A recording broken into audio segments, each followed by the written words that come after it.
So, I've been a journalist for a number of years. I worked in my college newspaper. I worked at newspapers in small towns. And the state of truth and what we believe and facts and common sense are all very concerning to me right now. The number of people who seem willing to judge what is true based off of strictly what they believe as opposed to what the facts are saying or what research is being done is very, very difficult for me. I understand that there are conflicting narratives. I understand that there are facts that point us in different directions and people's experiences are complicated and not always straightforward. But it's hard when people give up, stop trying to understand what is true, and just agree with the things that already agree with what they believe. It's hard when people stop looking. Today, we're going to be talking about supporting materials in your speech. Supporting materials are the facts and the stories, the statistics, all the different things you bring into your speech to prove to your audience that what you're saying is true. It's hard to convince audiences that things are true. But today, we are going to take a stab at it. We're going to talk about each of these different types. We're going to talk about how to cite sources. And hopefully, as we go through this, you will see that there are ways that you, when speaking, can help your audience come to an understanding of the facts that you're presenting them, the logic of them, and the emotional core of the things that you're saying. We have to try to bring truth to the people around us.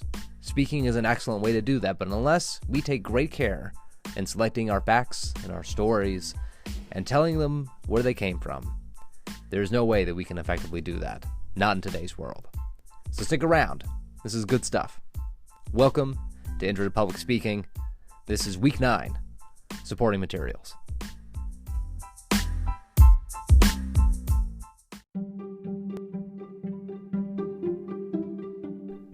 Let's start with stories.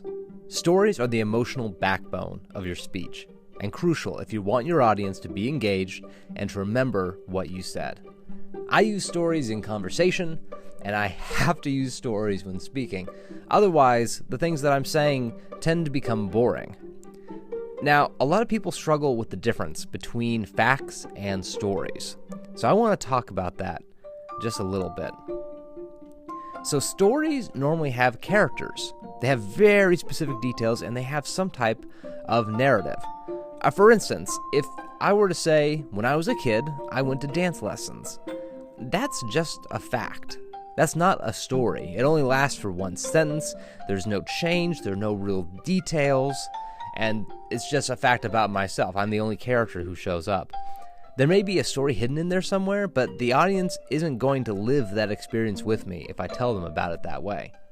On the contrary, if I were to say, when I was a kid, I wanted to go to dance lessons more than anything else. I remember putting loose change in a glass jar beside my bed, counting it every day to see if I'd gathered enough for ballet slippers. My mom would watch me, just kind of smiling, not saying much of anything. On my birthday, I got to see inside the dance studio for the very first time. The bar running across the wall was bright and shiny. The mirror bounced light all throughout the room. The instructor smiled, just like my mother had been smiling. And I knew from that point on, I was going to be a dancer. That's a story. Notice a few things. It takes longer. There's more details. You can see inside the room. You can see the dance studio. You can see the glass jar full of coins. All that stuff is lost when you don't talk about it. In that first version, you just had a fact. When I was a kid, I wanted to be a dancer. Cool, fine. That's good, but it doesn't bring us into the world of the speaker. You want to bring your audience into your world. You want to paint them a picture.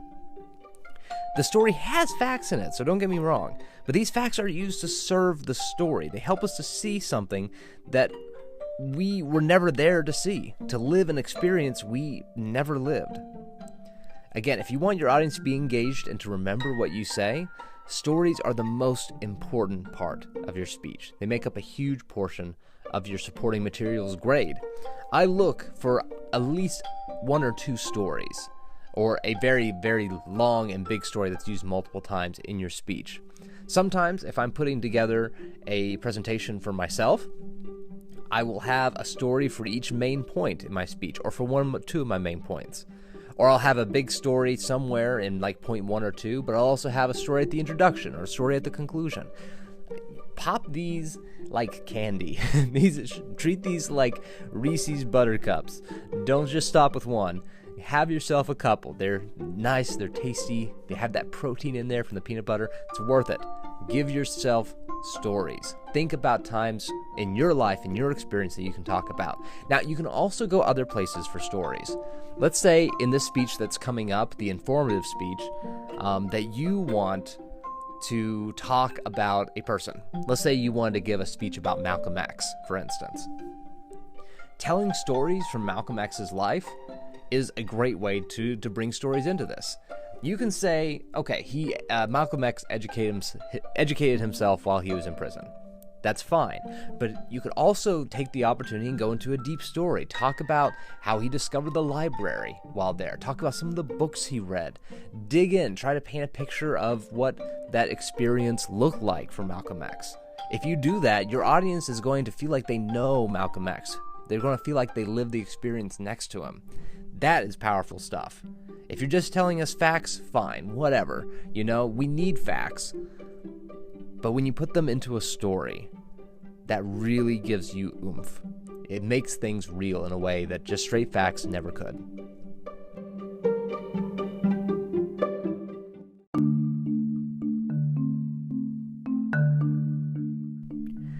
Moving on, I know it sounds like I've been trash talking facts and statistics, but they're actually also important, but they serve a different purpose than we normally give them. Facts and statistics take the stories and show that they're a normal, everyday life type of situation. Let's go back to the Malcolm X thing for a second. If you were giving a speech about him, let's say, or let me change that real quick. Let's say that you're giving a speech about prison library systems, okay? Imagine that. So you could start your speech with a story about Malcolm X learning in the library in the prison. Then you could transition and say, did you know that there are 15,000 in-prison libraries in the United States? Or whatever the number is. You see, what that does is that takes a single instance, Malcolm X's story, and it shows that it happens on a broader scale. So, going back again, just for another example, let's say that I'm giving that speech on the kids' dance program. If I tell that story from earlier about saving money for slippers and seeing the studio for the first time, it'll go a long way to making the topic come alive emotionally. But it doesn't help your brain. Your brain likes numbers. So if I give that story, I want to back it up somehow afterwards with a statistic. For instance, my experiences aren't unusual. Nearly 25% of the kids in the US pursue dance at some point in their pre-adult life. That's 1 out of every 4 kids. By stating this fact, I show that my experiences are important in part because they're shared by so many other people. So now, not only are you invested emotionally in my speech, but your brain is also interested now, because you can see that the topic is important enough to pay attention to. Numbers are good at showing us how big something is. And when we show people how big something is, they can see whether or not it's important. Each person's life and experiences are important, don't get me wrong, but people often pay more attention to things and make legislative choices in their community, choices about their behavior, based off of big things that affect lots of people. And when you can show that something that you're talking about affects lots of people, your audience will get interested. Facts alone can't hold a speech. A speech consisting of just facts is like eating a peanut butter and jelly sandwich with no jelly in it. It'll be dry, you won't enjoy the taste, and you won't remember the experience fondly, if you remember it at all. You need the jelly of the stories. That said, a peanut butter and jelly sandwich with just jelly on it is way too sweet. You need to have the protein, the sustenance of that peanut butter. It's good to bring in 1 or 2 very clear statistics and talk about them enough to help people understand. For instance, if I hit you with 10 different statistics on the total amount of money in the world, you will likely forget most of them, Remember, our audiences are forgetful. But if I tell you that there is just enough money in the world for every human being to buy themselves a number 2 combo at Popeyes with a biscuit, you may have better luck remembering that. That's an analogy one of my students last semester came up with, by the way. It's good to find a creative way to explain a statistic. I can tell you that there's something like, $78 trillion in the world? But that number is so big that it's kind of hard to understand. You can tell it's a big amount, but you don't know how much it is until I break it down that, okay, that means that if we spread out the money evenly to everybody, everyone would have just enough money for a number 2's Popeyes combo.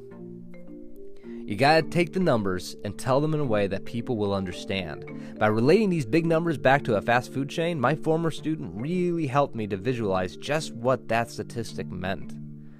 This is actually what we will be doing in the discussion board this week. You will be taking some generic statistics and finding creative ways to express them. This is an important concept. When we can make people see the numbers, that helps them remember them and helps them stick and have a greater impact. Even more so than just stating the statistic. And remember, if you are going to use statistics, don't bring in 10, 20 different numbers. Find the most important ones, the ones that make your case the most, and use those. So I mentioned that, I might have in some cases a story for each of my main points. Well, you might want to have just one major statistic for each of your main points. Facts are a little easier. You can spread facts around and you can have those present, but when you deal with numbers, try to limit them so that they have individual impact. People might remember 3 numbers better than they'll remember 10.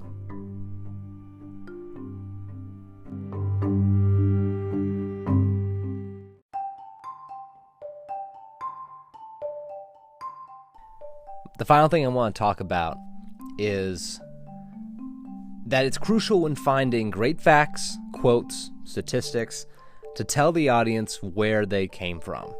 This is called citing your sources. For instance, if I told you that elephants can smell a chocolate bundt cake from 200 miles away, you are not likely to believe me. Likewise, in a political time right now where people don't trust news sources, you're going to want to fact check a lot of political statements.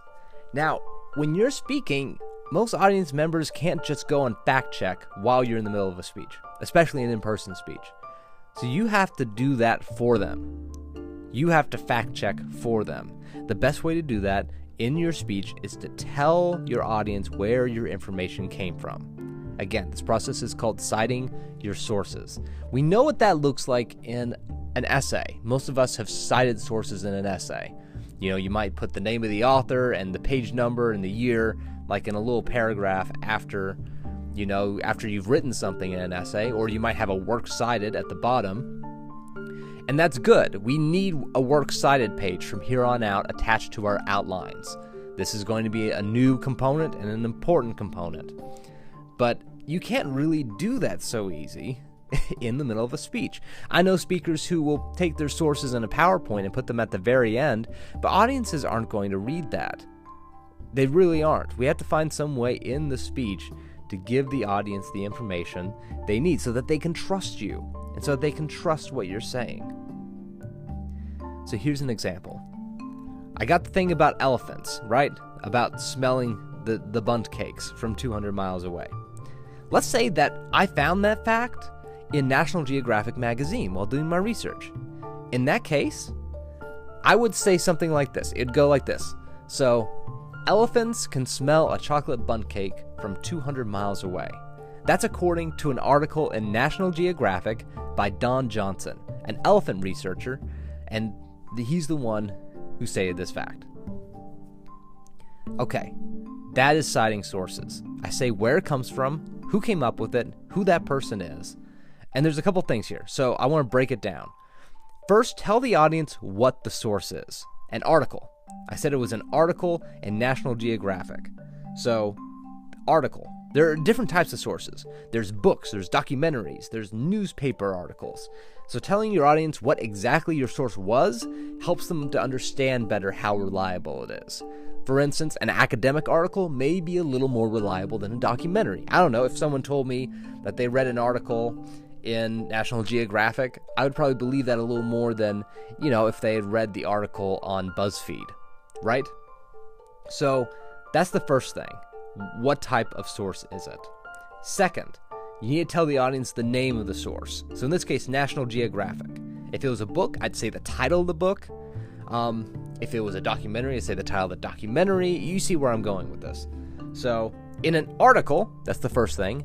In National Geographic, that's the second. Then finally, we need to tell the audience who wrote it and why they should be trusted. So Don Johnson is the name that I gave for the author of this article. He's worth trusting not only because he's published in Nat Geo, but also because he's an elephant researcher. That means he's more trustworthy than, say, me, who has done zero research on elephants.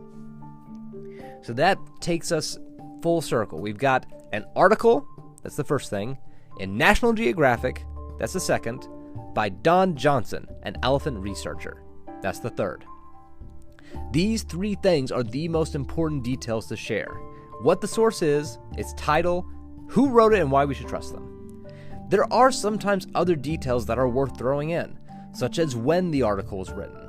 That could be important if you need to show the audience that the information is the newest and best information available to them. Failing to cite the source is as bad as not having those details in the first place. In a world of disinformation, we have to coat our speeches in transparency. This is one of the best and most credible ways to do that.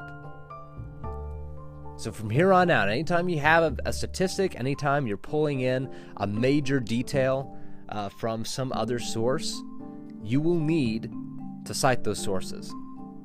We're going to be talking plenty more about this as we move towards this next speech. These speeches from here on out, they're a little more complicated.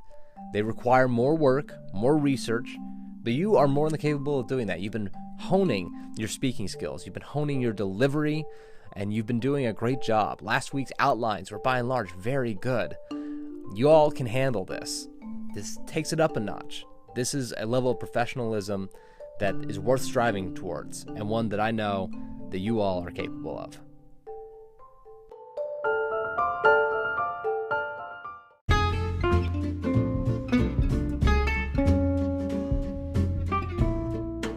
Let's wrap it up. The next speech is the informative speech. This can be about anything. It can be about a person. It can be about a thing. It can be about an event that takes place. It can be a place. It can be just about anything. But you're going to be informing, kind of like teaching, but more just telling us about something. Lecturing, in a sense. So the speech is going to be a little bit longer. This is going to be 5 to 7 minutes long. And it's going to require, again, like I said, some research. We're going to be working on a lot of different types of research. We're going to talk about library research. We're going to talk about in-text citations. All of that's coming. You'll want to tune in to our. We will be having Zoom sessions, basically, and you will want to jump into those because that's where we're going to really break some of this down and chow into it. Because we need this information. This is really going to step up our game if we plan our speeches like this and put this information in. I'm proud of you all. We've made it over the hump. You all got this. If you have any questions, let me know. I will be available all week on Zoom. I also have office hours Tuesdays, Wednesdays, and Thursdays. Wednesdays are the best. And as always, I can meet you over Zoom at any time that you need. Take care, y'all.